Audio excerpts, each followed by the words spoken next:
ito na nga ang pinakalas na part ng video na to sa Rider 150. Nag full wave tayo ng motor na to. Pagkatapos natin i-full wave ay ito na yung ating setup sa wiring niya. Di tayo dito sa Suzuki Rider 150. Ito na yung ating pagkaka-wiring. Yan, naka dual contact na underglow yan at naka dual contact na busina. So ito yung ating PIA horn. Dalawang function din yan, naka-stack saka loud horn. Tapos mayroon siyang passing reversible. Tapos ito yung ating pagkaka-wiring yan. So ito yung apat na relay. Ayan, makita nyo mga idol. Tapos ito yung pagkakalatag natin. Ayan, oh. So halos walang nakalaylay na wire dyan. At tingnan nyo naman, napakalinis ng pagka-wiring dyan. Ayan, hanggang dito sa batok, hanggang dito sa unahan. Yan, tingnan nyo mga idol. So dito sa unahan na to, wala to dito nga harangan. Kaya pag nilagay natin yung headlight dyan, ay wala magiging interruption dyan. Tapos ito yung ating XCL na 60 watts na Sopra. Ayan, so ito yung magiging switch natin mga idol. Itong hollow switch nya, ayan, tatlo yan. Ito yung ating hazard. Ito naman yung ating dual trigger ng ating dual contact ng busina. At ito naman yung ating sa underglow. A little longer than a few minutes later.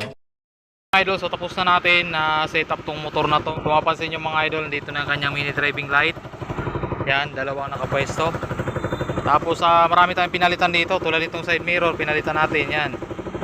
Tapos ito yung mga switches natin. Yan. So yung switch natin sa ilaw, sa mini driving light, ayan ang high nya. Ito naman yung low. Yan, lakas pala ng Sopra. Ayan, Sopra. Tapos ito naman yung switch natin sa hazard. Yan. Makita nyo mga idol, nag-hazard yan. Yan. Hazard din dito. Alright, tapos ito mga idol ay switch ng ating busina. So pag hindi naka-ilaw yan, ibig sabihin naka-stack horn tayo. Kapag pinindot natin yan, iilaw yan, ibig sabihin naka-PIA horn na tayo, tapos may passing. Yan. So tingnan nyo mga idol, napakaganda ng pagka-setup ng Rider 150 na to. Tapos ito yung ating underglow. Ayan, oh. So umilaw siya. Tingnan nyo naman mga idol, oh.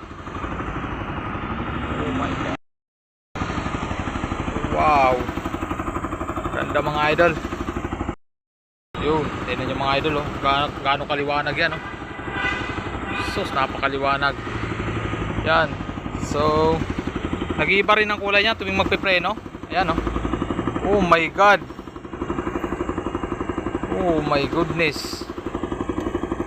Guys, sulit yan, oh.